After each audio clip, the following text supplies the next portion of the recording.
శ్రీనాథ కవి సార్వభౌమన్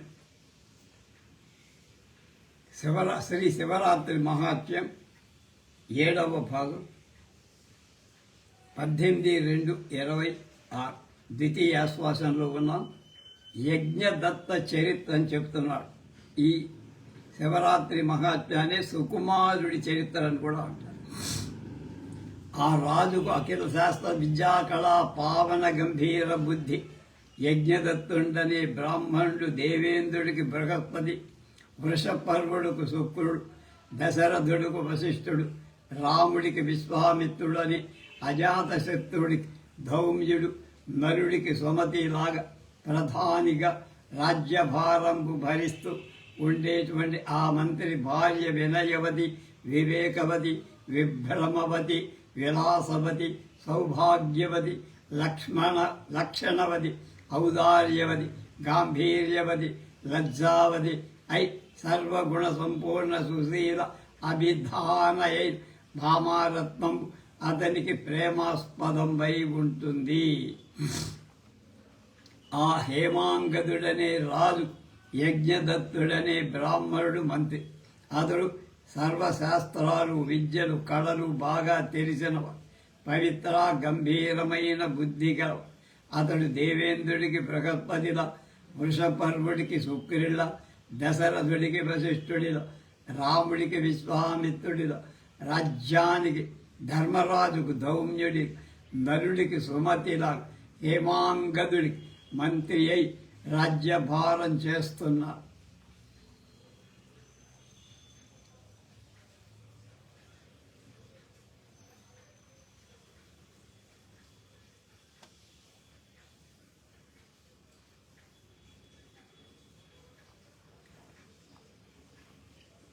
ఆ మంత్రి భార్య వినయం, వివేకం, సౌందర్యం, విలాసం, సౌభాగ్యం, శుభలక్షణాలు, ఔదార్యం, గాంభీర్యం, లజ్జ అనే గుణాలు కలిగి సర్వగుణ సంపూర్ణై అతనికి ప్రేమాస్పదురాలై ఉన్నది.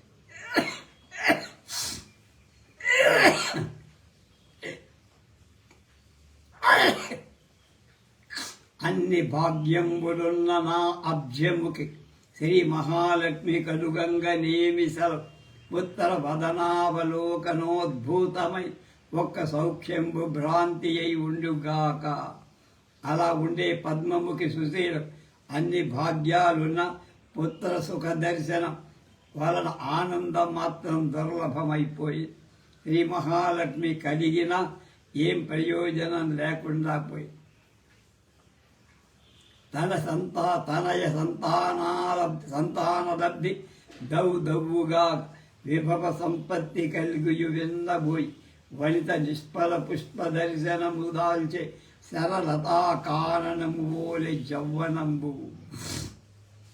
పుత్ర సంతాన ప్రాప్తి చాలా దూరం కాగా ధన సంపద కలిగి దైన్యం పొంది సుశీల పరింతరి రజస్సు గల యవ్వనాన్ని రెల్లు తీగలాగా అడవిలో పనికిరాని వ్యర్థంగా అయిపోయి రెల్లుకి ఫలం పూయదు కనుక రెల్లుకి పుష్పాలుండవు కనుక పుత్ర ఫల శూన్యంగా ఉంది.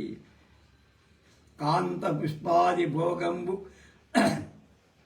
లింపలివని వైరాగ్య విధి దాల్చు చిత్త అన్వయంబునకు ఆలంబమయ్యు అందును అందను నిరాలంబముగా దలంచుని వృద్ధును తగినట్టి భోజనం వల్ల ఉపవాసనియంబు వివిధత సంపత్పరంపైన సంభవిల్లిననై సంతోషం మొదవదు చామ మది కోమలాంగుణ దళ హస్త తామరస కర్ణపూరత్వ లీలకై కాలు సాపదు గండ దర్పణంబుల మెదియంచే తరుణి చింతించు సుతలబ్ధి తడయుట సుశీల పుష్పాలు మొదలైన భోగాలు వదిలిపెట్టి మనస్సుకు వైరాగ్యం వైపే మొగ్గి తాను వంశానికి ఆధారమైనా తన్ను నిరాధారంగా ఎంచుకుంటూ పొద్దున తగిన భోజనం చేయక ఉపవాసం పాటి సంపదలపై సంపదలు కలిగిన ఆమె మనసుకు సంతోషం లేదు. మృదువైన వేళ్ళు అనేటువంటి రేకులుగా హస్త పద్మం ఆమె కర్ణపూరమైనట్లు ఆమె చెక్కుటద్దారపైన చెయ్యి చేసి పుత్ర ప్రాప్తి ఆలస్యమవటానికి చింతిస్తోంది. అలా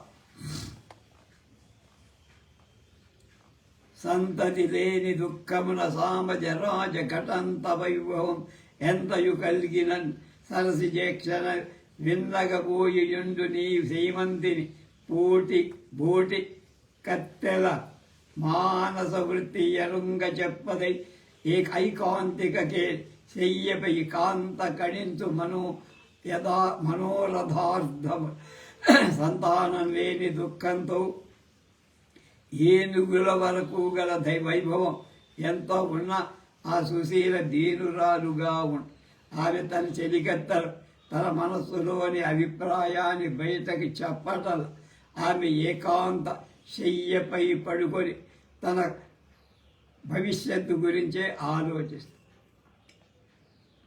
ఆ చపలాయతాకి కనకాంబుల పూజసి వింఛాచల కందరానిలై అద్రిసుతా ప్రియనాథ్ నర్మదా వీచ్ పరంపరా సలిల విపురుష ఆశ్రయ శీతగంధవాహాచమ ప్రబుద్ధ భుజగాధిప కంకణును ఓంకృతీశ్వరుడు చంచలాలు దీర్ఘాలైల కళ్ళుగల సుశీల పర్వత గుహాలలో ఉన్నవాడు పార్వతికి ప్రియ భర్త అయినవాడు నర్మదా నది అలల జల బిందువులతో కూడి చల్లని వాయువుని ఆరగించేవాడు మిక్కిలి వృద్ధి పొందిన పాముల రాజు హస్తాభరణంగా కలవాడే ఓంకారేశ్వరుని తామరలతో పూజ చేసి అభిషేకమనరించు నది నీల కుంతలా శంభు సోమోద్భవ సలిలధార నెరత అభ్యర్చించు నిరోత్పలంబుల తరుణ నిర్మల సుధాధామము గరళకూట గ్రాస కల్మాష కంధర మేన గంధ మలందు మీనని అర్పించు దివ్యోపకారంబు ఎలాంగ కుటిల కుండలి రాజకుండలమున అతిపదిరుగు ప్రదక్షిణం అభవుకు గుడి కుచభరంబుల అరగౌను గూనుగెల రవలి మట్టెల మురతతో రాయిలిం చరణ రూపల జలం నర్మదా జలీ జలంతో ఆ ఊరిలోని ఓంకారేశ్వరుని అభిషేకిస్తూ నల్ల కలువలతో ఆ దేవుణ్ణి పూజిస్తూ దేవుడి శరీరానికి గంధం స్వామికి కానుకలు అర్పిస్తూ ఆమె కృషించిన స్థలభారం చేత గూను కాగా ఆమె పాదాలకు ధరించిన అందెల జళనాద మట్టెల చొప్పుడుతో వివాద పడగ ఆమె శివాలయానికి ఆభరణాలు ఇస్తుంది.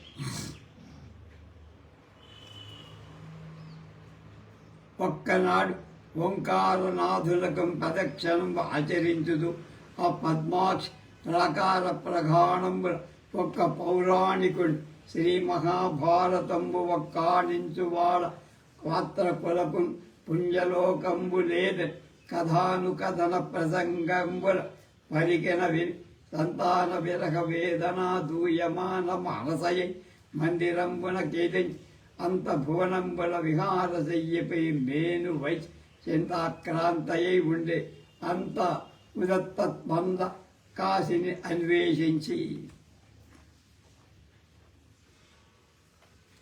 ఒక రోజు ఆమె అలాగే పూజ చేస్తూనే ఒక పురాణం చెప్పేవాడు మగ సంతానం లేకపోతే ఆమె జీవితం వ్యర్థం అనే విషయాన్ని చెబితే ఆ విషయం ఆలోచిస్తూ లోపల పడు అతివ దిరువు ప్రదక్షిణం బభువుకుడి కుచభరంబున నరగౌను గూసునిల ధవల్ మట్టెల మృతతో రాయిలం చలన నూపల జలరవంబు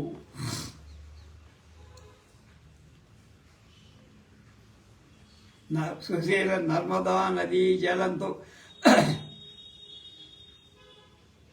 అయిపోయింది. మళ్ళీ వస్తుంది.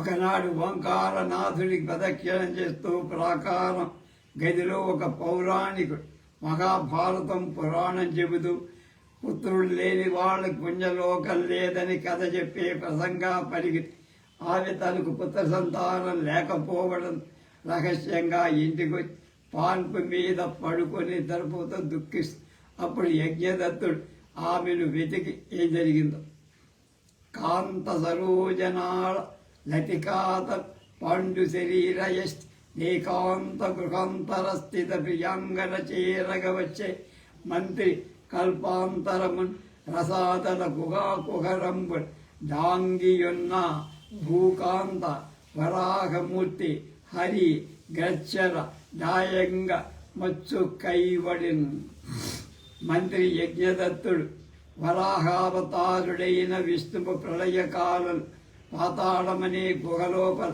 దాగి ఉన్న భూకాంతను సమీపించే విధంగా పద్మలతలాగా సన్నది తెల్లనిదైన శరీరం కల రహస్య గృహాల్లో ఉన్నటువంటి తన ప్రియురాలైన సుశీలను చేరటానికి వచ్చారు.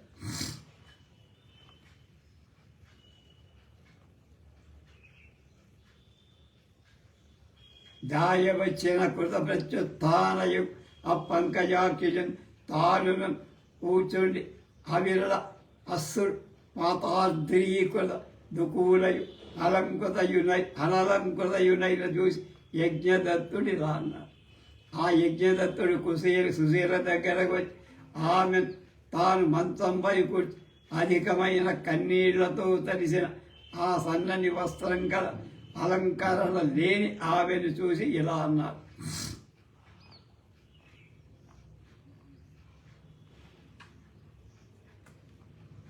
ఏల ఏచ్చదు చెప్పవే ఇందువద విఫల శోకపరంబున వ్యక్తి తలాట గుర్చిన కొత్త ముత్యాలబోడి జందుగవ ఉన్న నీ బాష్పకణాలు ముత్యాలతో పోల్చటం రమణి బాష్పాలు ప్రత్యగ్రాలు కనుక కొత్త ముత్యాలతో పడి తలాట గుర్చిన అంటే బాష్పకణాలు అనుస్యూతిని సూచించి ముత్యం పూర్వకంగా ఉండే నీరే ముత్యాల దండ స్థానాలపై పడుతుంది. బాష్ప జలాలు స్థానాలపై పడతాయి. ముత్యాలు అదేదో చెప్పా. ఎందుకు ఏడుస్తున్నావు అని అడిగాడు. అంతే, అంతకండి. కుదురు నిండిన మంచి గుబ్బ చందుల మీద భరింపవేల ముత్యాల పాలేందు రేఖపై పచరింపు ఇది ఏల కుంకుమంబు బొట్టు గోల తీర్చి ఆనబంధో ధురంబ నితంబం సవరింపవేల వజ్రాల కవ సాయవట్టముతో పసిడి నూపరము పంచవన్నీయ రాచిల్క పంజరము ఏల అది వింహావసాన రోగమెసగమెసగా ఏల చించెదవు చెప్పు ఇందువద గండ పాలిక తెంగేలు కదియ చేసి కుదురైనటువంటి గుండ్రమైన నీ అందాల స్థలం మీద ముత్యాలహారం ఎందుకు ధరించాలి? చంద్రకళ వంటి నుదుటిపై కుంకుమతో గోళ్లతో గీచి బుట్టు ఎందుకు పెట్టుకో? గమనం అడ్డేటువంటి మిక్కిలి బరువైన మొల మీద వజ్రాలు తావిన వడ్డాణం ఎందుకు లేదు? కాలి అందలతో బంగారు అందెల నీ అడుగు తామరలో ధరించవు ఎందుకు? పంజరంలోని 5 వర్ణాల రామ చిలుక అనురాగం అతిశయింపగా దానికి చదువులు ఎందుకు చెప్పటం?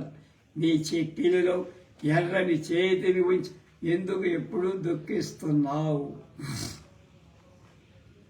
నెలత నిలివేడి అయిన నీ నిడుతయుడు మాటి మాటికి ఇప్పుడు నా మానసం కంప ముందించుతున్నది కళ్ళ కాదు ప్రబల భవదీయ వక్షోభవంబు పోలే.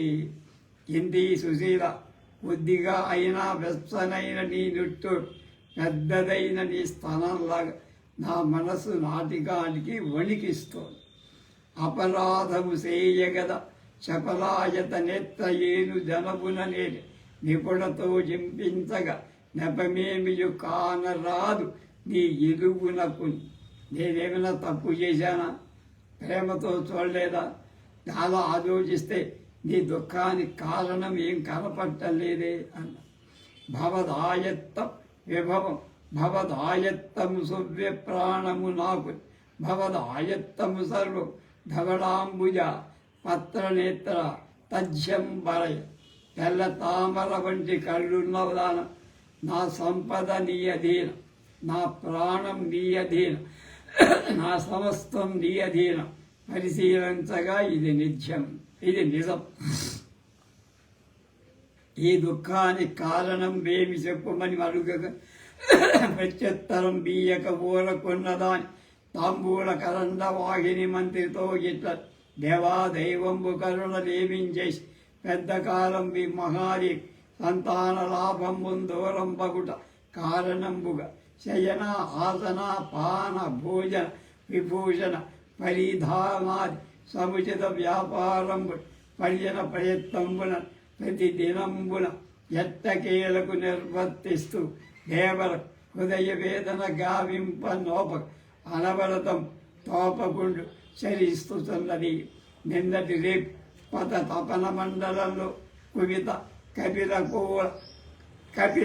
కపోల క్రోడ తాంబరంపై ఉదయగిరి కవాట నికటంబులంకరింప వింధ్యాజల నితంబ బింబంబుల పని మేఖలా కలాపంబులన్ పోలి నర్మదా ప్రవాహంబులం గుంగి ఓంకారేశ్వర శశంకరేఖాలంకార హేమ పంకజంబుల పూజించి గుడికి ప్రదక్షిణంబు చెయ్యునది. దేవభవన్ ప్రాకార గోపుర ప్రమాణంబుల పౌరాణికుడు మహాభారతంబు కానింపుదు కథానుకథన ప్రసంగంబ అపుత్రులకు పుణ్యలోకములు లేవని పలిగిన ఆ పలుకులు నెమ్మనంబులు కేల్కొని ఆలంప ముడుకులులాగా వేదన ఉత్పాదింపగా భవనంబులను వచ్చి ఏకాంతంబుగా ఇక్కడ అవిరళ బాష్పధార దుర్దిన అంధకారిత ముఖియై ఈ దుర్దశ పొంది ఉంది. మహారాజ్ మంత్రి విచారానికి కారణం ఏమిటంటే అడిగితే తగు దైవ కృపలేక చిరకాలం ఈ దేవి సంతానరహితమై శయనం ఆసనం పానం భోజనం మొదలైన పనులు పరిజనుడు ప్రయత్నంగా చెబితేనే చేస్తోంది. హృదయ వేదన కావించదా ఒత్తిడి. ఆమె నిన్న సూర్యోదయ సమయంలో ఇంచ పర్వత ఓ కటకానికి మణిమయమైన మొలనూలు నూర్పులాగా ఉంది. నర్మదా నదిలో స్నానం చేసి దేవాలయ ప్రాకార గోపురంలో చిన్న గదిలో ఒక పౌరాణిక మహాభారతంలోని కథలు చెబుతూ పుత్రహీనుల పుణ్యలోకాలు లేవని చెప్పగా ఆ పలుకులు మనస్సులో నాటుకొని వాడి బాణాలలాగా బాధింపగా ఇంటికి వచ్చి ఒంటరిగా ఇలా ఎప్పుడు ఏడుస్తూ కూర్చుంది, ఈ దురవస్థ పొంది ఉంది అని చెప్పారు. తర్వాత ఏమవుతుందో రేపు